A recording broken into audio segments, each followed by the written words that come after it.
मित्रों, मैं पूरे मंत्री परिषद की ओर से महाकुंभ में आए हुए सभी पूज्य संतों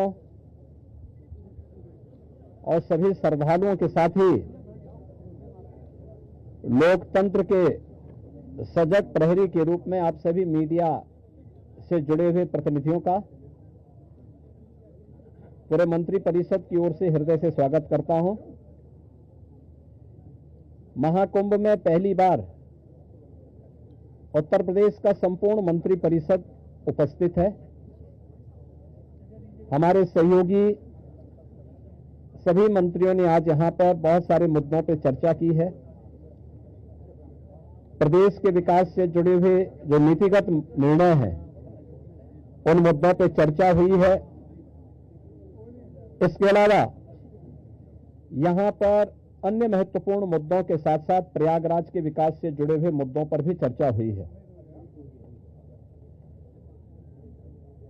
इस अवसर पर जिन मुद्दों पर आज यहां चर्चा हुई है उनमें खासतौर पर प्रदेश सरकार के जो महत्वपूर्ण मामले हैं उनमें से उत्तर प्रदेश की जो एरोस्पेस और डिफेंस एंड एम्प्लॉयमेंट से संबंधित जो पॉलिसी है उस पॉलिसी 2018 में हमने बनाई थी। उसी पॉलिसी के 5 साल पूरे हो चुके हैं। अब उसको नए सिरे से बनाने की व्यवस्था की गई है। तो इस पॉलिसी को यहां पर अब हम लोगों ने बड़े निवेश को आमंत्रित करने के लिए उसमें नए इंसेंटिव की घोषणा की है। आज इस पर चर्चा हुई है। एफडीआई के अंतर्गत और फॉर्च्यून 500 में जो निवेश प्रदेश में हुआ है उस निवेश के अंतर्गत इंसेंटिव वितरण करने की व्यवस्था और उसको उतनी प्रतिपूर्ति शासन यूपी सीडा को कर रहा है और सीडा ने यूपी सीडा उसके माध्यम से करेगा। कुछ नए निवेश के प्रस्ताव यहां पर आए हैं जिन्हें लेटर ऑफ इंटेंट यहां पे आज जारी हो रहे हैं।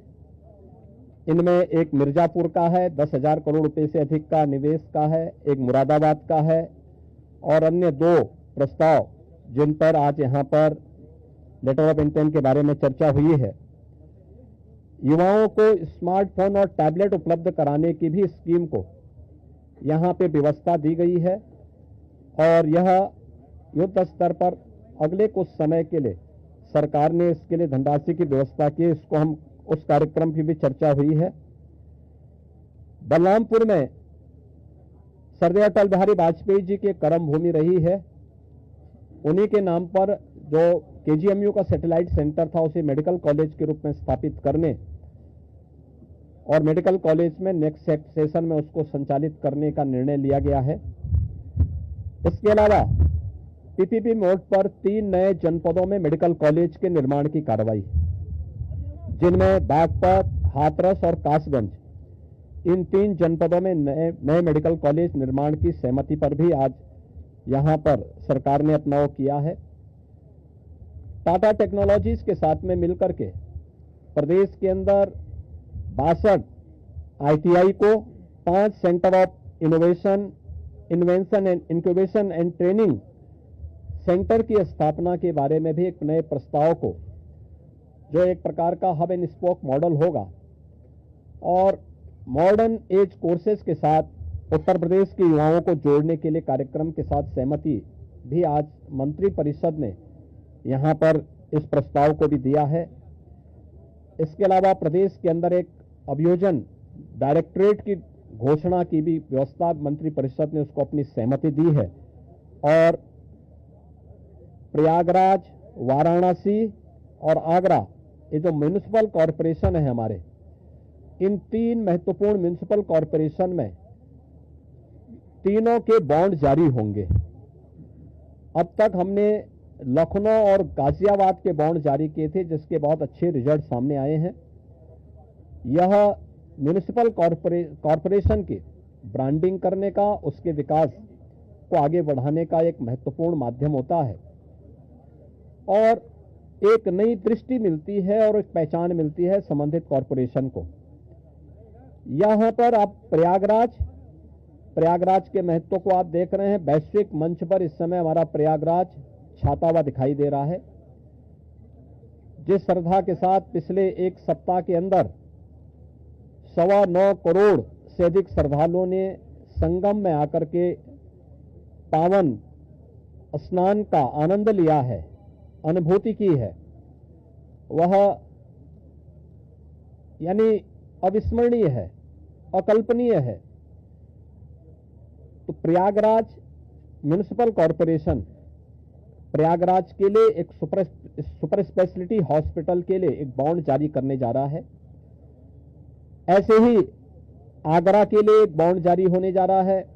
वहां से संबंधित जो आवश्यकता है वहां का म्युनिसिपल कॉरपोरेशन जारी करेगा। और वाराणसी काशी विश्वनाथ धाम आदरणीय प्रधानमंत्री जी की प्रेरणा से बनने के बाद काशी वैश्विक पटल पर छा रहा है।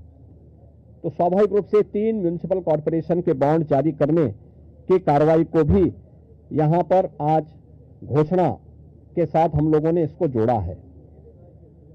मित्रों, प्रयागराज के इस महाकुंभ को ध्यान में रख करके और प्रयागराज के साथ साथ इस पूरे क्षेत्र का एक सस्टेनेबल डेवलपमेंट के कार्यक्रम के साथ जोड़ने की कार्रवाई आदरणीय प्रधानमंत्री जी की प्रेरणा से इसको आगे बढ़ाने के लिए सरकार ने तय किया है कि इसको लेकर के हम लोग जो आदरणीय प्रधानमंत्री जी का विजन है, जैसे लखनऊ में हम लोगों ने स्टेट कैपिटल रीजन लखनऊ और उसके आसपास के जनपदों को मिलाकर के एक डेवलपमेंट का प्लान बनाया है, ऐसे ही प्रयागराज और चित्रकूट को मिलाकर के एक डेवलपमेंट रीजन यहां पे हम डेवलप करेंगे। इसके लिए इंफ्रास्ट्रक्चर के लिए जो महत्वपूर्ण होगा वह एक गंगा एक्सप्रेसवे का एक्सटेंशन हम लोग देंगे। गंगा एक्सप्रेसवे प्रयागराज से मिर्जापुर से भदोई होते हुए संत रविदास नगर होते हुए यह काशी, चंदौली और गाजीपुर में पूर्वांचल एक्सप्रेसवे के साथ जुड़ेगा। इसके अलावा वाराणसी और चंदौली से यही एक्सप्रेसवे सोनभद्र को जोड़ते हुए नेशनल हाईवे के साथ जुड़ेगा। तो यह इंफ्रास्ट्रक्चर की दृष्टि से जैसे प्रयागराज में प्रयागराज चित्रकूट डेवलपमेंट रीजन